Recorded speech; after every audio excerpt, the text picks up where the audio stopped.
여의도매셔 구독자 여러분 안녕하십니까. 모처럼 우리 서울대학교 김경민 교수님과 함께 방송하게 됐습니다. 교수님 안녕하세요. 네, 안녕하십니까. 잘 지내셨죠? 네, 잘 지냅니다. 네.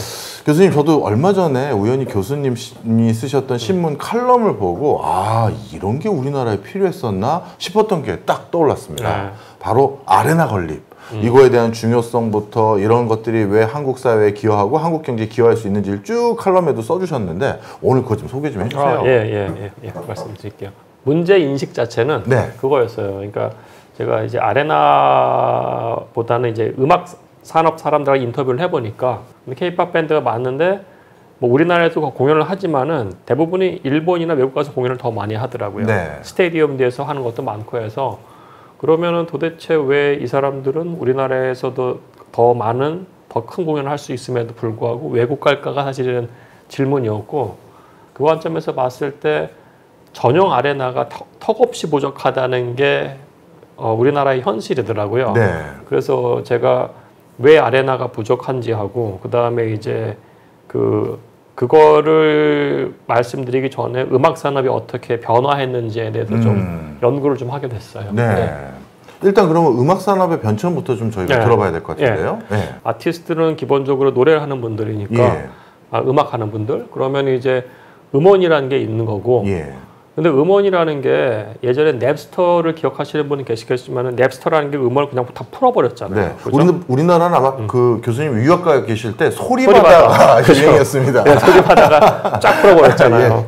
이 음원이라는 게 거의 공공재식으로 돼버렸어요. 네. 물론 지금처럼 이렇게 저작권이 강화되면서 이제 음원을 다운로드하면 다운로드 횟수에 따라 주기도 하고 뭐 스포티파이 같이 이제 그 스트리밍하는 서비스도 있는데 근데 보면은 이런 음원과 관련된 것들이 이렇게 공공재적으로 풀리기 전까지는 네. 사실은 이 피지컬 레코드라고 해가지고 음반 같은 것들을 판매했었죠. 네. 그러니까 우리가 90년대 후반 보면은 뭐 100만 장 팔렸네 뭐 이런 거 되게 많았잖아요. 예. 사실은. 근데 지금 그 누구도 100만 장 팔렸다는 얘기는 안 하니까 예.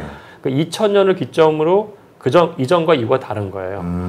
2000년 이전만 하더라도 음반 판매가 어마어마하게 중요한 시장이었고 예. 그때는 이제 공연도 하긴 해요. 네. 공연은 보조적인 거였어요. 네. 그러니까 음반을 판매를 하기 위해서 공연을 통해서 알리는 거죠. 예. 근데 2000년을 기점으로 음원이 이제 디지털화가 되면서 이게 막 뿌려지기 시작을 하니까 예. 음원 관련된 수익이 굉장히 쪼그라들고 그럼 결국 공연에 힘을 쓸 수밖에 없어요. 네. 그래서 비틀즈의 폴 맥카트니 같은 경우에도 그분이 음원 수입도 있으나 비틀즈니까 음원 수입이 있겠죠. 예. 공연 수업이 더 많아요. 그러니까 이거 자체가 이제 공연 수입이라는 게 굉장히 중요해진 거고 공연은 어디서 하느냐? 아레나에서 해야 되는 거잖아요. 네, 그렇네요. 네.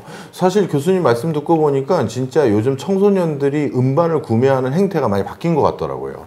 예를 들어서 요즘도 BTS 같은 경우는 간간히 100만 장이 넘어가는 경우가 있는데 그게 말 그대로 우리처럼 음악을 소비하기 위해서 음반을 구매하는 게 아니라 굿즈더라고요. 굿즈. 네. 내가 좋아하는 아티스트의 앨범을 그 음원을 실물로도 소장하겠다. 그래서 한 사람이 우리는 CD 한 사람 거 하나 사면 되는데 몇 개씩을 사주기도 하고 모으잖아요. 모으더라고요. 모으잖아요, 그거를. 그래서 이거는 좀 그 기존의 음반 소비와는 다른 트렌드다 해서 예외로 해야 될 거 진짜 같고요. 그럼 진짜 가수들은 뭘로 돈을 버나 했더니 저도 방금 생각나는 게 테일러 스위프트.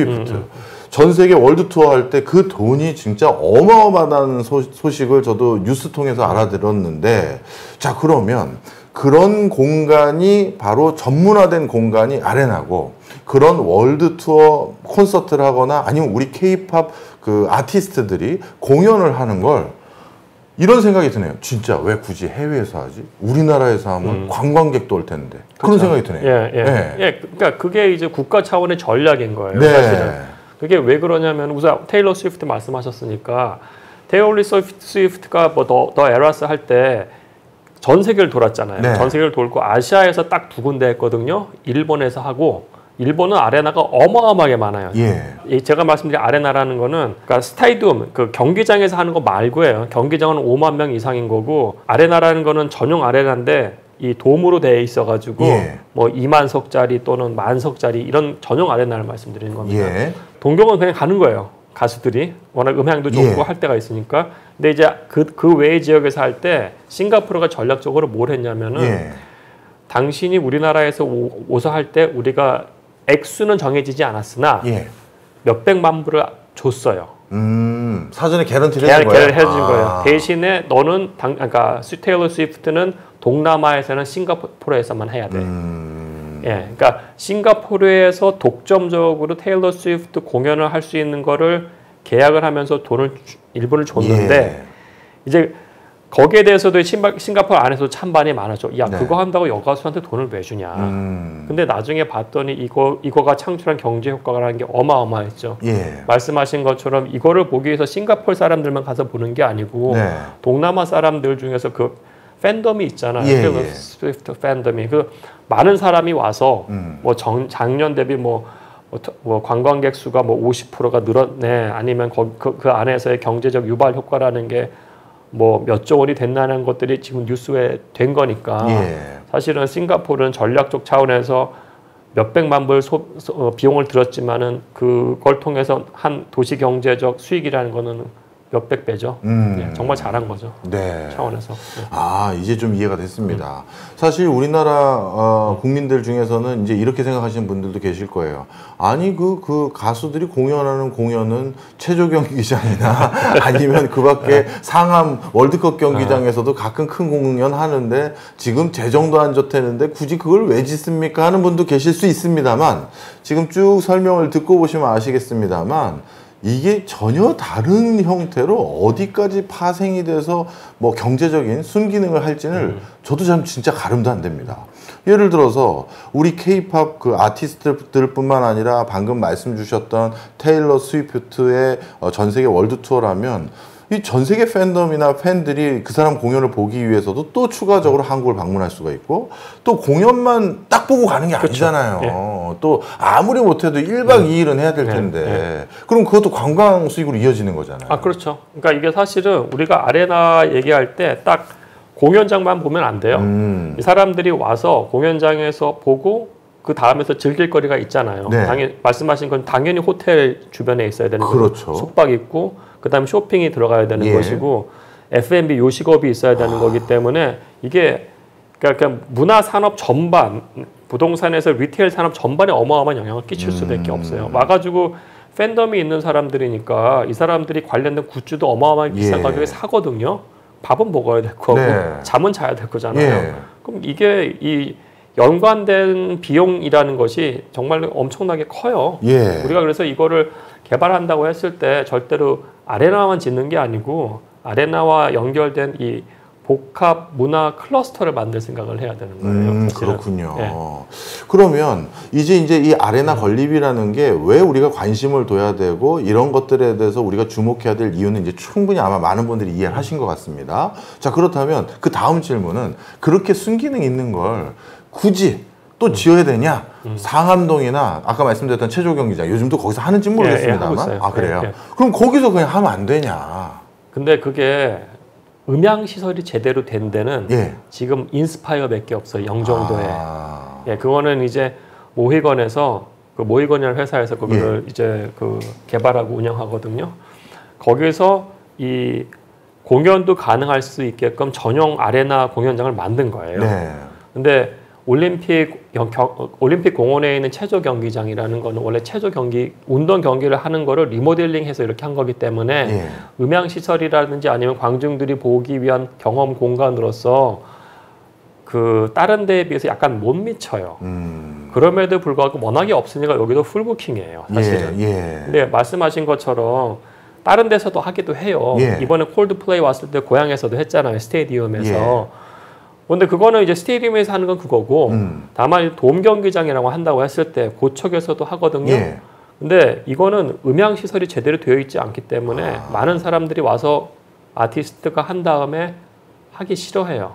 예, 음향이 너무 안 좋기 때문에. 그래서 예. 이게 이 아티스트들 예민하잖아요. 그렇죠. 사실은 맞아요. 음향이 굉장히 중요한 거고 그 사람뿐만 아니고 관람객도 여러 군데 다녔으면 그 사람들도 귀가 트였다고요. 그렇죠. 그럼 음향이 되게 중요한 것이고 예.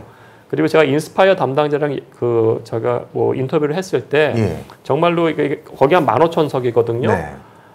그 중간 정도 있어도 그 싱어가 부르는데 바로 앞에 있는 것 같은 느낌이 든대요. 그러니까 공간 설계라든지 이런 게 완전히 다른 거예요. 그러면은 이런 공간이 뭐 어디서나 해야 되는 게 아니고 관광객들이 오기 때문에 네. 서울 요지에 그게 하나만 있는 게 아니고 같이 복합적으로 클러스터가 돼서 개발이 돼야 되는 거예요. 예. 복합적으로. 아, 이제 이해가 됐습니다. 저야 뭐 가수에 비견할 바는 아니지만 저도 강의하러 여기저기 다니다 보면 음반도 내셨잖아요.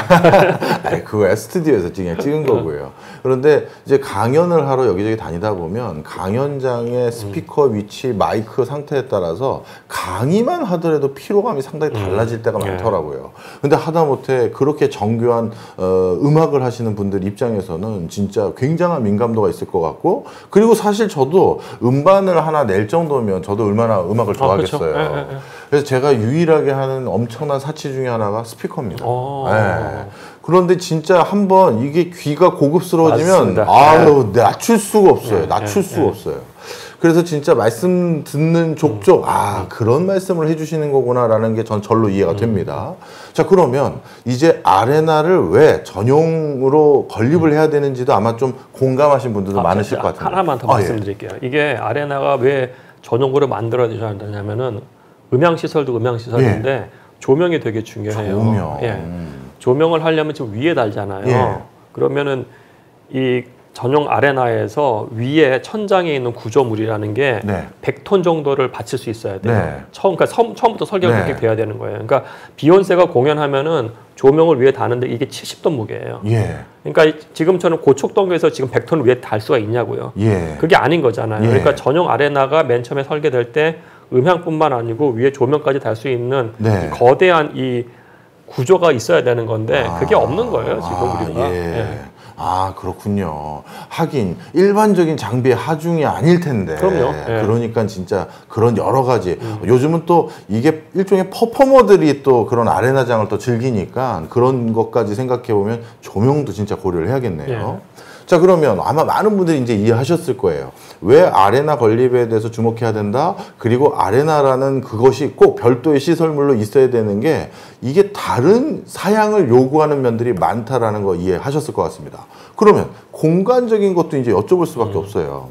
우리나라는 이게 또 필요한 또 국가의 공공성이기도 하니까 당연히 그런 건 알겠는데 이미 한류 열풍이라고 하는 걸 키워드로 바탕으로 고양시도 무슨 한류 센터인가 뭐 이런 걸 육성하고 있고 또 다른 저 멀리 지방에서도 좀 하는 회사는 지자체도 있더라고요. 근데 지금 안타깝지만 고향에 그 한류 관련한 그 타운을 저도 가봤는데 저 말고는 없었어요. 뭐 억지로 제가 기억하기로는 고양시장님이 유치해서 박찬욱 감독, 봉준호 감독님도 이 K 컨텐츠, K 산업의 어떤 핵심이니 사무실이라도 거기 내주십시오 해서 어떻게 보면 입주를 좀 독려하셨다고 하더라고요. 자, 그런데 이게 관광객 유치라든가 국제적인 흥행성에는 과연 도움이 되는 행보인지도 좀 의구심이 있습니다. 그러니까 이게 사실은 처음에 관광객들이 오는 장소는 그 나라에서의 대표적인 데가 돼야 되는 것이고, 근데 거기서 이제 산업이 크면은 그 주변에서도 할 수는 있겠죠. 그러니까 우리가 봤을 때는 인스파이어가 영종도에 있거든요. 멀잖아요. 근데 서울에도 아무 데도 없는데 다만 인천공항에서 바로 내리면 바로 근접거리거든요. 그리고 인스파이어는 사실은 핵심이 카지노예요. 카지노는 나름 팬덤이 있기 때문에 가능한 거예요, 사실. 그러니까 그거를 제외한다고 했을 때 우리가 봐야 될 부분들은 인천공항에서 와서 바로 갈 수 있는 데에서 아레나가 있어야 돼요. 저는 그래서 용산국제업무지구 개발 지금 어차피 개발도 플랜도 별거 없거든요. 여기 아레나를 전용으로 한 이 복합 문화 클러스터가 돼야 된다고 개인적으로 생각을 하고, 근데 그게 우리가 또 어디서 볼 수 있냐면은 우리 맨날 그 K-팝 가수들이 동경 가서 하는 데가 큰 데가 도쿄돔이잖아요. 도쿄돔이 이제 요미르 자이언트 홈구장이기도 한데 이제 도미니가 거기서도 크게 해요. 그럼 거기 보면은 딱 주위에 지하철역 2개 딱 있어요. 지하철 하나 나오면 앞에 쇼핑센터 있고 거기 이제 팀파크, 테마파크도 있고 도쿄돔 큰 거 하나 있고 뒤에 호텔 하나 있고요.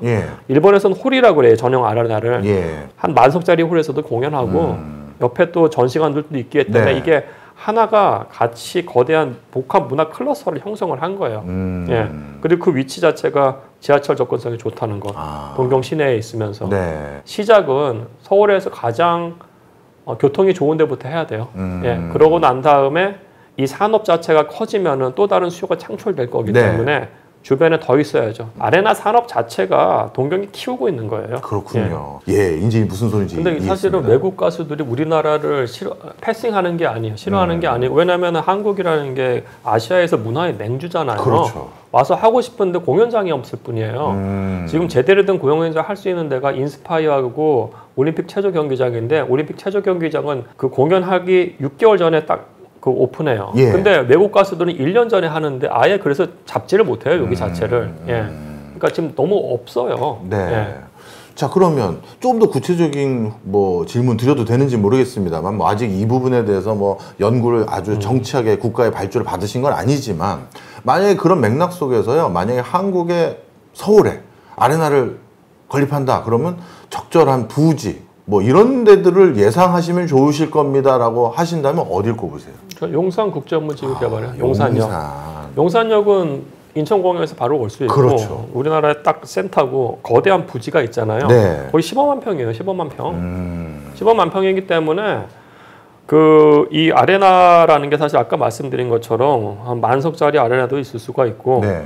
뭐 2,000~3,000석짜리 아레나도 있을 수가 있거든요. 이거 여러 개 같이 있어야 돼요. 예. 그 다음에 제가 이번에 수업 때 왕십리역 앞에를 좀 개발하는 플랜을 한번 해봤거든요. 예. 왕십리역 앞에 보면 경찰서하고 구청하고 교육청하고 뭐 구에 있어요. 예. 이미 그 대체 부지까지 있어요. 그럼 그 부지에다가 아레나 만석짜리가 들어갈 수가 있더라고요. 전용도 한 2,000석짜리로 따로 들어가고 호텔 2개 넣고. 네. 왕십리 앞도 돼요. 제가 봤을 때 왕십리하고 선행적으로 이 용산국제업무지구 개발 거기에 한 만에서 15,000평만 그거 해도 제가 봤을 때 우리가 할 수 있는 거 하고 싶은 거 충분히 할 수 있어요. 아, 그렇군요. 생각해 보니까 저는 질문 드리기 전엔 서울에 그럴 땅이 있을까 했는데 꽤 있네요. 꽤 있어요. 꽤 있고 예. 그에 더해서 뭐 이거 약간 나중에 다시 말씀드리면 좋은데 네.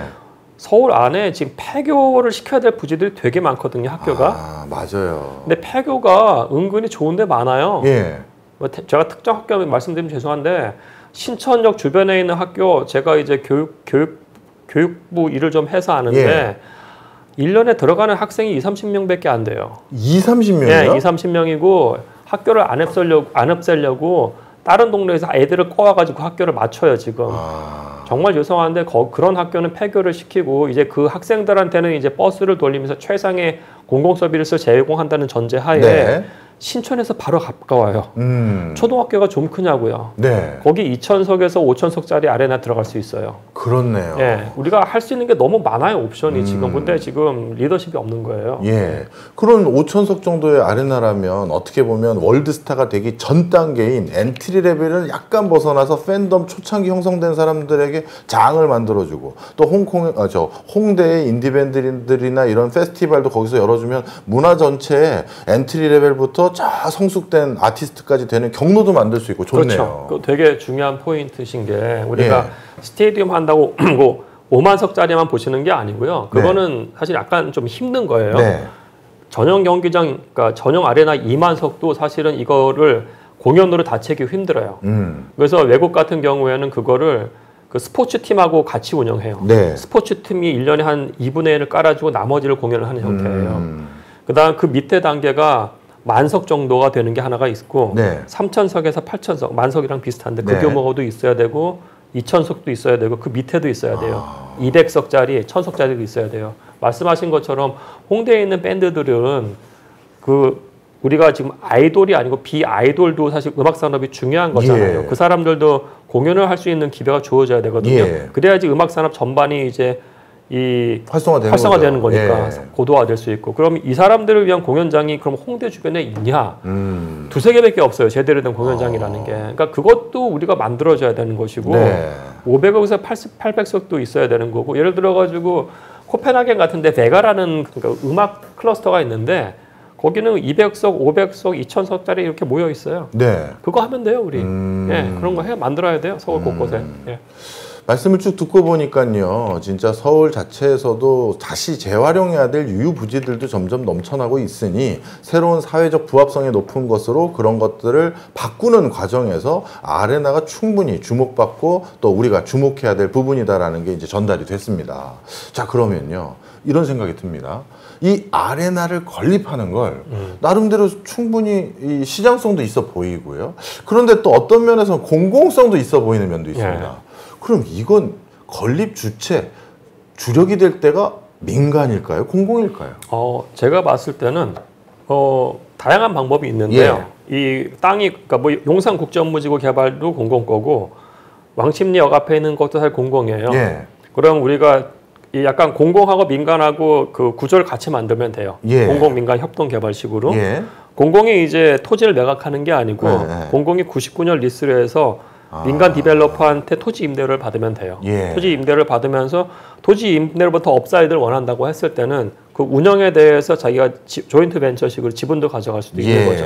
그러면 외국계가 사실은 이게 라이브네이션하고 에이지라는 회사가 거의 양분을 하는데 에이지 회사 같은 경우에는 자기가 그러니까 LA에 있는 크립토닷컴 아레나 같은 경우는 자기들이 건물을 소유하고 거기서 운영을 한 거를 자기들이 먹어요. 근데 다른 데서는 자기들이 개발을 안 하더라도 운영권을 확보한 다음에 그걸 조인트 벤처식으로 나눠주기도 해요. 그러니까 그런 식 모델을 우리가 갈 수도 있는 거예요. 우리가 토지를 낼 테니까 니들이 와서 짓고 거기서 짓는 것만큼 시공비를 니들이 졌으니까 더 많은 포션을 가져가서 우리랑 나눌래? 뭐 이런 것도 되는 거고 대신에 30년 또는 50년 있다가 건물을 우리가 갖는다. 공공고. 뭐 충분히 가능한 스케줄은 있는 거죠. 구조는 여러 가지가 가능해요. 사실 그런 방식의 방법도 우리가 모색할 수 있다면 저는 진짜 아레나를 외자 유치해도 된다고 생각합니다. 그럼요. 왜냐하면 K-팝에 대한 전 세계적인 시장성은 이미 검증이 된 것이고 그렇다면 뭐 소니의 뮤직이든 어디든 간에 이런 것들에 대해서 우리도 투자하고 우리는 오히려 선진 다른 국가에서 다른 나라에서 이런 걸 운영해본 노하우와 경험도 있고 또 뭐 테일러 스위프트라든가 다른 뮤지션들을 확보했기 때문에 조인트도 가능합니다 하면서 훨씬 활성화시킬 수도 있을 것 같다는 생각이 드는데요. 저는 많은 분들이 또 우리나라 분들은 또 우리나라를 대표하는 상징적인 것에 외자 유치 전 싫습니다. 약간 이런 성향도 있으시더라고요. 근데 돈 안 벌게 해주면 누가 그 건물을 지어줍니까? 그래서 재정 건전성도 안 좋은데 뭐 이런 만약에 얘기가 우려된다면 교수님 말씀해 주신 것처럼 민자, 그 민자에는 외국 자본도 저는 나쁘지 않다라는 생각도 어렴풋이 갖게 됩니다. 저는 이게 우리가 사실은 아레나를 운영한다는 게 외국에서 이제 프로모션 업체들이 운영을 한다고 하거든요. 모이건 같은 경우에 지금 영종도에 있는 인스파이어 초기 개발자죠. 그런 회사들도 나름 이 운영과 관련된 노하우들이 있어요. 그럼 거기랑 같이 코어해도 되는 것이고 뭐 에이지랑 같이 만들어도 되고 에이지 같은 회사는 사실은 부동산 디벨로퍼랑 다름없어요. 제가 봤을 때는. 그 아레나를 개발을 해서 자기들이 운영을 하거든요. 근데 아레나가 어떻게 보면 완전한 블루오션은 아니어서 이게 그 주변에 이제 호텔이라든지 딴 것들 개발을 해가지고 이 가치를 동시에 같이 올려버려요. 그래서 그런 디벨로퍼들, 그러니까 프로모션을 하면서 디벨로퍼들이랑 같이 하는 것도 굉장히 좋은 거고.